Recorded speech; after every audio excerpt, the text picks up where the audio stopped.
I'm Sandy Charles with DevilsDigest.com, and I'm joined by publisher Hod Rabino analyzing ASU's 2016 class. Now, Hod, first impressions of this group. Well, I think it's really unique in a lot of ways. First of all, being 18 is definitely a small class.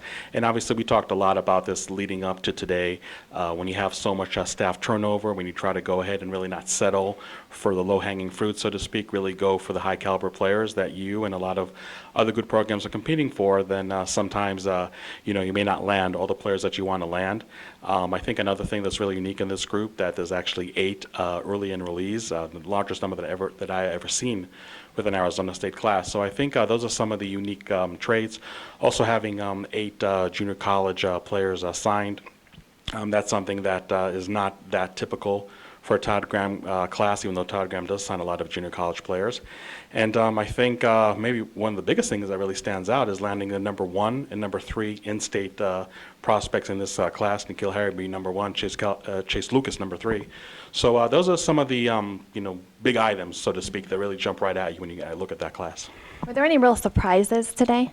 I don't know if I would call it a surprise, but I think a really testament to the coaching staff and the work they put in to go ahead and secure all the commits. And you might think that's something that you really take for granted, but to have 18 players coming into today, and all of them went ahead and sent their letters into Arizona State, that is something that really does not happen as often as we think it does. Now, obviously, having 8 early enrollees helps because we really had 10 players to quote-unquote worry about today.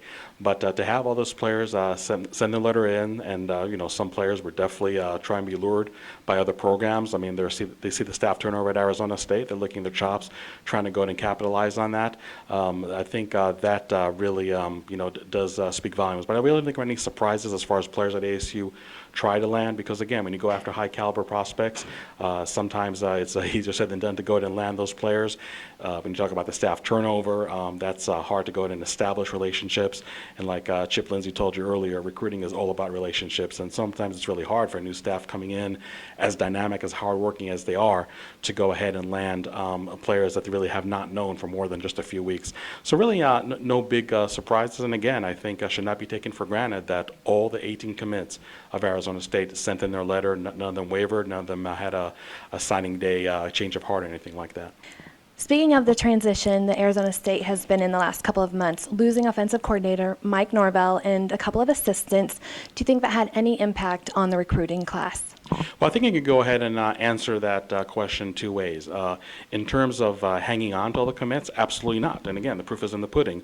18 commits came into this day, and 18 commits have sent a letter into Arizona State. So in that sense, no effect at all. So now you look at prospects that are out there that may have chosen Arizona State. So when I look at the loss of Mike Norvell and Chip Long, I really don't think there was any effect because after all, you were able to go ahead and hang on to quarterback Dylan Sterling Cole, one of the highlights of this class, able to hang on to all the offensive players. So really not a lot of effect over there.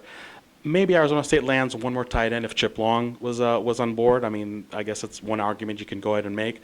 I think maybe the biggest effect was the loss of secondary coach Chris Ball, because he had excellent relationships with both Byron Murphy and Lamar Jackson, and I feel pretty confident that if Chris Ball was on the staff right now, that Arizona State could go in and land one of those some secondary players. So no effect at all as far as losing commits, as far as getting prospects out there that could have been possibly additions to Arizona State class.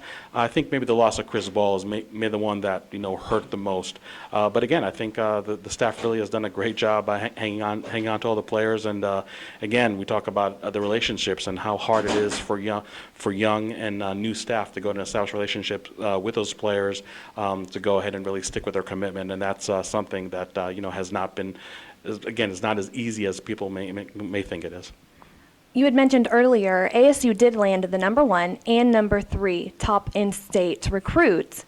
That's been kind of a challenge for ASU. Kind of elaborate on that. Yeah, I think, not to go and harp on previous coaching regimes, but they haven't always done a good job cultivating relationships with high school coaches and high school recruits in the state of Arizona. And a lot of high school prospects, even if they didn't choose ASU, they noticed from day one when Todd Graham was hired over here at the end of 2011 that there was a change in culture, there was a change in attitude around Arizona State. It wasn't the quote-unquote same old Sun Devils. That really helped, I think, landing DJ Foster back in 2012 class. And that was really the highest rated in-state player that Arizona State was able to go and land under Todd Graham up until this class. And in some ways it kind of really makes you scratch your head because Todd Graham, the first 3 years at Arizona State, 8 wins, 10 wins, 10 wins. I mean, there's a lot of teams around the country that would go ahead and love to have that record.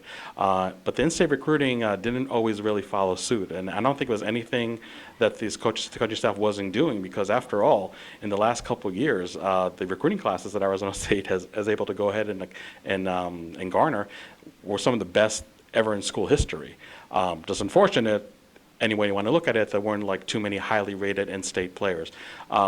This class, I think, really shows you that in some ways it really got over the hump. I mean, like you said, number 1 and number 3 recruits in-state. That's something that you would have to go back to 2008. Jarrell Robinson, actually, in the class of 2008, was the number 1 in-state recruit, and that's the last time Arizona State was able to go in and land a prospect of that caliber. So I think you're definitely seeing a lot of progress made with Todd Graham, and again, it's really just one of those things you just keep on working hard. Obviously, wins and losses matter, and some can point to Arizona State's 6-7 record as maybe not landing more in-state recruits, and I really don't think that's the case because I think a guy like Byron Murphy, as I mentioned earlier, if Chris Ball is still here on the staff, I think Byron Murphy lands at Arizona State, and that 6-7 record would really be immaterial. So I think Arizona State, if they're not totally over the hump with in-state recruiting, I think they're much closer than they were even just 2-3 years ago. Do you think the hometown hero has any kind of pressure that is really put in that kind of scares guys from staying here? Well, I mean, I think it's something that sometimes family, friends, high school coaches will go ahead and talk about that. The way I look at it, no matter how successful a college career that you've had, you're always going to have those dips. You're always going to have those valleys. And the question is, when you have one of those moments of adversity, if you will, how hard or how easy is it to go ahead and overcome that if you're 20 miles from home or a 20-hour car ride from home? So I think that's something that, and I'm sure that Arizona State coaches stress, and maybe some of the friends and family of N'Keal Harry and Chase Lucas, for example, went ahead and stressed too.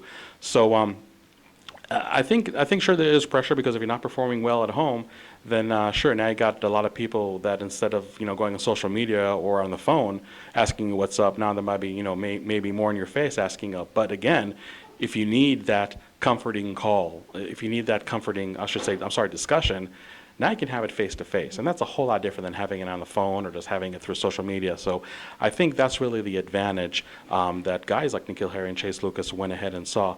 Another thing to keep in mind is that I'm sure every recruit today thinks that they're going to have a long NFL career after these 4 years at Arizona State, and we know that the truth is much farther than that. So now when you're into the real world, so to speak, after graduating from ASU, and you go ahead and just into the job market, how easy or how much harder would it be to network over here in the Valley if you are or are not an Arizona State graduate or somebody that did not play for the programs? And and I know it's another issue that, not another issue, but another aspect that the coaches really stress. So, I mean, sure, there might be some pressure, but I still think at the end of the day, the scales are definitely going to tip more to the advantage than disadvantage sides of being a local recruit and playing for your hometown school. Is there anyone in this class you think is really going to make an impact in 2016? Yeah, I think really there's several players. I mean, first of all, if you just look at the 8 junior college players, I would say the majority of them really can go to make an impact fast. And obviously, when you bring a junior college transfer, you're definitely not bringing them to go ahead and redshirt or just to go ahead and rot on the bench the whole season. You want them to go to make immediate impact. So look at that offensive line, for example. Obviously, Arizona State lost 4 senior starters, and you can make the argument that the only lone starter coming back, Evan Goodman, his starting job might be really in jeopardy. So now when you have 2 offensive linemen, A.J. McCullum and Tyson Rising over here, those are 2 players that definitely can go ahead and start, definitely go ahead and have all those skills that Arizona State is looking at offensive line. And like Todd Graham mentioned earlier in his press conference, with having such a young quarterback playing, you want to make sure that the offensive line is shored up because no matter how good or how bad that quarterback is, and you also look at the very talented stable of running backs for Arizona State, if they don't have a solid offensive line in front of them to go ahead and block, obviously, your chance of running an effective offense are really going to go ahead and dip. So those are 2 players that really come to mind. N'Keal Harry, I mean, obviously, and you talk about maybe the pressure of the hometown hero. When you're number one rated wide receiver in the country, you're definitely expected not to redshirt and probably catch at least 8, 9 touchdowns in your first year. So that's one player you're definitely going to look to go ahead and contribute right away. When you look at defense, we know how much the ASU secondary did struggle last year. So they brought 2 junior college transfers, very physical junior college transfers, Jamarcus Russell and Maurice Chandler. And those are 2 players that definitely are looked to go ahead and start right away and go ahead and really shore up that secondary. Then you look at another position on the defense, a graduate and outgoing senior, the devil backer position. Now you got Koran Crump and Doug Suttle. They're going to go ahead and battle for starting position, but really be the 2 deep over there. And really, just going into the season, I mean, the depth chart at devil backer was really, really decimated. And to go ahead and have 2 very explosive, very athletic, very physical pass rushers like Suttle and like Crump, that definitely is going to go ahead and help Arizona State a lot. And a lot of those junior college players I mentioned are already here on campus. They're going to participate in spring practice, which is just about a month away. And to go ahead and have those players really get a taste of Arizona State early on instead of just coming here in June or July and then the season starts a month later, I think can really go ahead and help the acclimation, help them go ahead and really establish themselves as starters or, if nothing else, key players in the Arizona State team. Speaking of the 8 mid-year transfers, is that a high number, and if so, why? Well, I mean, it is a high number, having 8, as I mentioned earlier, the largest number that I can ever remember for our Arizona State class.